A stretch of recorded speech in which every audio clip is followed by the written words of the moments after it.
చంద్రబాబు నాయుడు గారి నేతృత్వంలో కూటమి ప్రభుత్వం అధికారంలోకి వచ్చిన తర్వాత దా దాదాపు అన్ని వర్గాలు అసంతృప్తిగానే కనిపిస్తూ ఉన్నాయి. అందులో ఉద్యోగ వర్గాలు కూడా ఏమీ మినహాయింపు కాదు. ఉపాధ్యాయ ఉద్యోగ వర్గాలు కూడా, ఆ ఉద్యోగుల్లో కూడా అన్ని రకాల ఉద్యోగులు ఉన్నారు.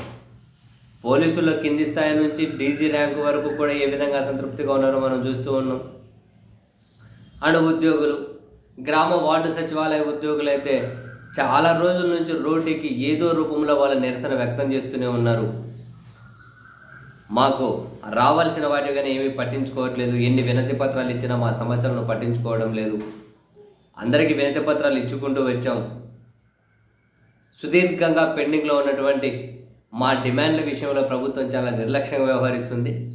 ఫైనల్ అల్టిమేటం, ప్రభుత్వం కనుక స్పందించి మా సమస్యల పరిష్కరించకపోతే సమస్యలు ఇక తాడో పేడ తేల్చుకుంటామని తాజాగా నిన్న వాళ్ళు సమావేశమై కీలకమైన నిర్ణయం తీసుకున్నారు. ప్రభుత్వానికి డెడ్ లైన్ విధించి ఆలోపు ఫైనల్ రిప్రజెంటేషన్ ఇస్తాం, డెడ్ లైన్ ఆలోపు కనుక ప్రభుత్వం స్పందించకపోతే ఇక మా తదుపరి కార్యాచరణ ప్రకటిస్తాం, అవసరమైతే సమ్మెకు పోతాము అన్నట్టు. వాళ్ళు ప్రధానంగా ఏమడుగుతున్నారు, గ్రామ వార్డు సచివాలయ ఉద్యోగులకు నోషనల్ ఇంక్రిమెంట్లు మంజూరు చేయాలట. 6 సంవత్సరాల నుండి ఒకే క్యాడర్లో పనిచేస్తున్న సచివాలయ ఉద్యోగులకు స్పెషల్ ఇంక్రిమెంట్లు మంజూరు చేయాలి. గ్రామ వార్డు సచివాలయ ఉద్యోగులకు ఇతర సాధారణ ప్రభుత్వ ఉద్యోగులు ఎలాగైతే ఉంటారో అదే తరహాలో service regularisation date of joining నుండి తీసుకొని నోషనల్ ఇంక్రిమెంట్లు మంజూరు చేయాలనేది వాళ్ళ డిమాండ్. ప్రస్తుతం ఉన్న రికార్డ్ అసిస్టెంట్ క్యాడర్ను జూనియర్ అసిస్టెంట్ క్యాడర్కు అప్గ్రేడ్ చేయాలి. 2 సంవత్సరాల కాలపరిమితి ముగియగానే చేయవలసిన 2 సంవత్సరాల కాలపరిమితి ముగియగానే ప్రొబేషన్ డిక్లరేషన్ ఆలస్యంగా చేశారు కదా, ఎరియర్స్ చెల్లించాలి.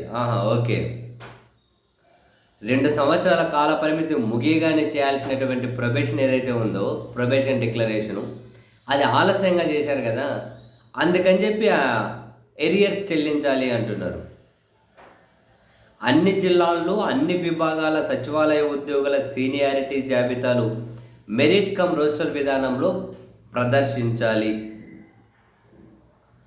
గ్రామ వార్డు సచివాలయ ఉద్యోగుల తదుపరి పదోన్నతి సీనియర్ అసిస్టెంట్ పే స్కేల్ లేదా అంతకంటే ఎక్కువ ఉండే విధంగా పదోన్నతి ఛానల్ రూపొందించాలి.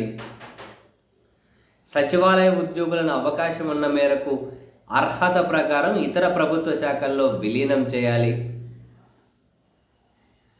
సచివాలయ ఉద్యోగులకు బదిలీలపై ఎటువంటి అవకతవకలకు ఆస్కారం లేకుండా ప్రభుత్వ ఉపాధ్యాయుల బదిలీ విధానాన్ని అనుసరించి ఒక ప్రత్యేక మోడల్ తీసుకురావాలి.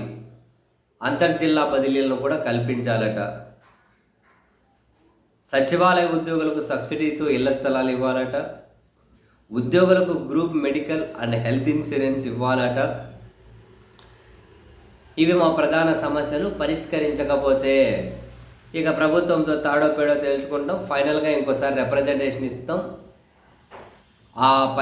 దాని తర్వాత ఇక చర్యలు తీసుకోకపోతే మా పోరాటం, మా ఫైట్కి సంబంధించి కార్యాచరణ ప్రకటిస్తాము అని ఏపీ సచివాలయ ఉద్యోగులు అయితే ప్రభుత్వానికి అల్టిమేటం జారీ చేశారు.